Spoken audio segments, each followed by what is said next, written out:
Simula pala guys noong April 7, 2025, all Japan visa application for Filipinos must be filed through Japan Visa Application Center o yung JBAC.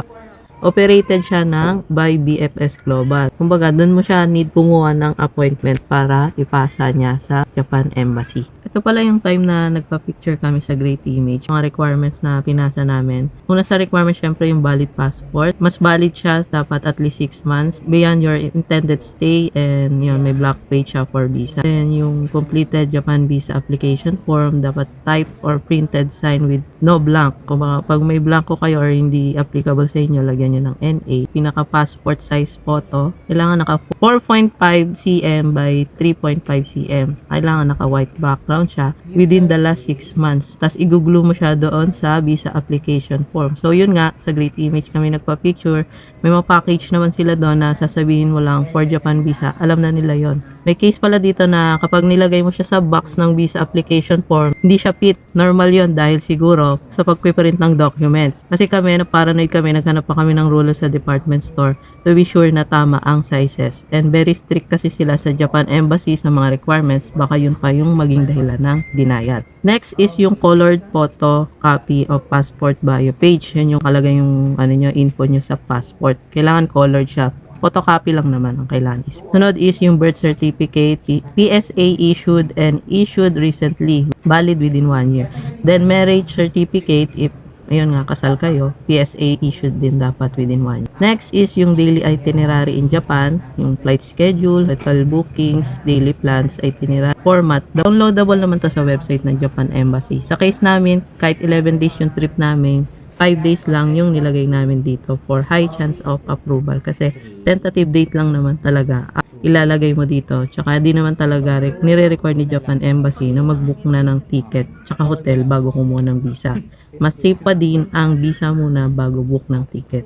Pero sa case namin, nadala kami kasi sa visa sale ng March 2025 tapos na-book naman namin is February 2026. Kumbaga 1 year in the making naman yun. Pero dapat visa pa rin muna bago book ng ticket. Next is yung financial supporting documents. Ito depending on how you are financing your trip. If you are shouldering your own expenses, kailangan mo ng 6 months bank certificate with average daily balance and bank statement showing funds. Sa case namin, dalawa yung kinuha namin sa bank na copies pero isa lang ang kinuha ni BFF. Income documents like yung income tax return, BIR Form 2316 and COE, yung Certificate of Employment if employed. Since we are not employed, gumawa kami ng cover letter explaining on how we funded the trip. If someone else is paying or funding your trip, like sa akin, yung asawa ko lang yung merong bangko, nagpasa ako ng letter of guarantee. Again, sa website na ulit ng Japan Embassy, makukuha yung form and ililink ko na lang sa description yung mga form na kailangan yung i-download. Next is yung guarantor proof of relationship. Sa amin, since mag-asawa kami, marriage certificate. Pero kung kunyari magkapatid kayo, birth certificate na same kayo ng magulang or same kayo ng surname. And if in a relationship kayo, wala pa kayong papel, pwede naman yung mga pictures nyo together. Next is kung i-guarantor kayo, yun nga yung kagaya sa amin, yung bangko ng asawa ko yung pinasa namin, then yung kung may ITR siya, pasa nyo rin. Prove na yun nga, kaya kayo niyang suportahan. Additional info, some applicants din na ulit need magpasa ng birth certificate or marriage certificates if may use na kayo na Japan visa, kung nakapunta na kayo sa Japan. And all documents should be printed on A4 paper and not stapled.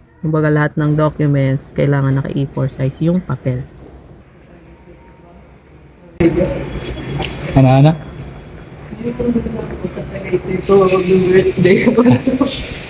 Ay, binuksan na yung ila. Dumaan tayo.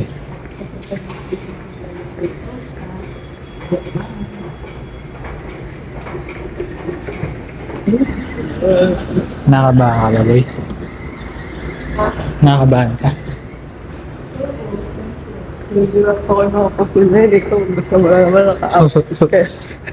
Yung core ko kaya nakakabahan. 7:04. Patay pa yung mga ilaw. Pero nagbubukas na. Bukas na. Ngayon, nagbukas na yung mga ilaw. Ha?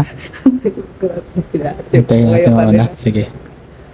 Kaya ang inagaan ko kasi para pag-reject, walang mga nakaabang dito.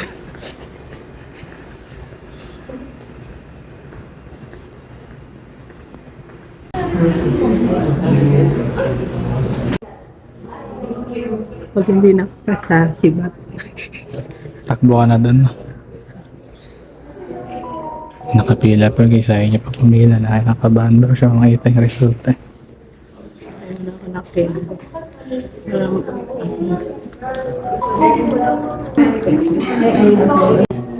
Oh my goodness. Nakalagay sa surgeon kasi nandito yung mga nakapasa.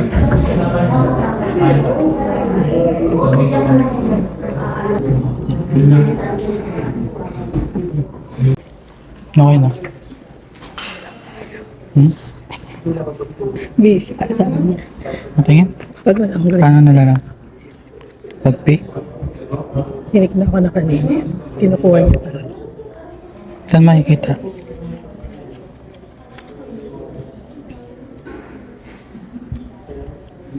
Wala. Nickel. Hindi. Eh, akin. Sa'yo, nakita mo na eh. Hindi na, tinignan ko na Ah, sa'yo. meron. Galing. Nakakaiyak ko mga ng visa po. Alam mo yung kukuha ka ng visa, kakabahan ka pa. Hindi pa, may pambayad ka naman. Galing. Hindi, pero sa katulad kasi namin na Walang ordinaryong tao. Walang trabaho. Meron lang sugat.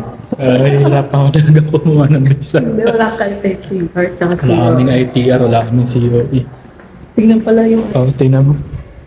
ay pala yung sinasabi niya. Bilyagera. Tapos October 6. Bilyagera J. Mark. Okay lang, walang dash yan. Siguro hindi rin sa kanila tinatanggap yung ano. Tanong ko kaya. Na? Hindi, yung passport ko sa unang pahina. Yun lang naman yung pagbabasihan yan. May J-dash Ay, yung ano. Oh, tara. Yung pangalan ko kasi may dash. Sa visa, walang dash. Ay, tayo dyan. Hindi minsan applicable yun. Hmm? Ma'am, excuse me po. Yung okay lang po ba yung kung yung pangalan niya talaga may dash tapos sa visa po wala? Wala po kasi special Ay, wala. Salamat po. Thank you po.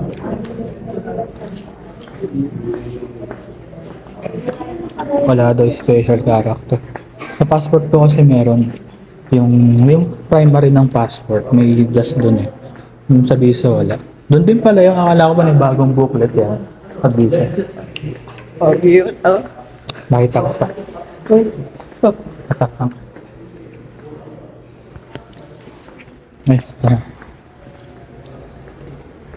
Multiple damage yan. guys. Oh, single. Saan ba? Makikita yung single First dyan. time pala kasi. Saan single? I know, 15 single. days. Singnan mo kasi, single na yung Pasok na yung relationship travel. ko.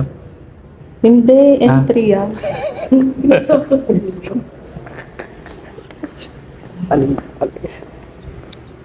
Picture natin. Ha? Picture ako.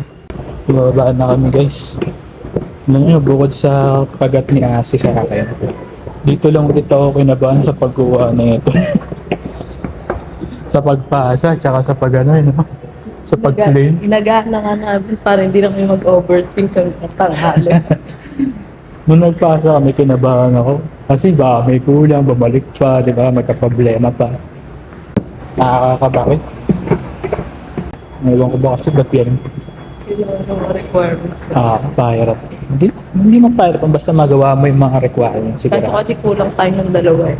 Dalawa? Anong kulang natin? COE to COE tsaka ano. Yung dalawang mabigat pa yung kulang sa amin. Kaya medyo ano kami. 50-50.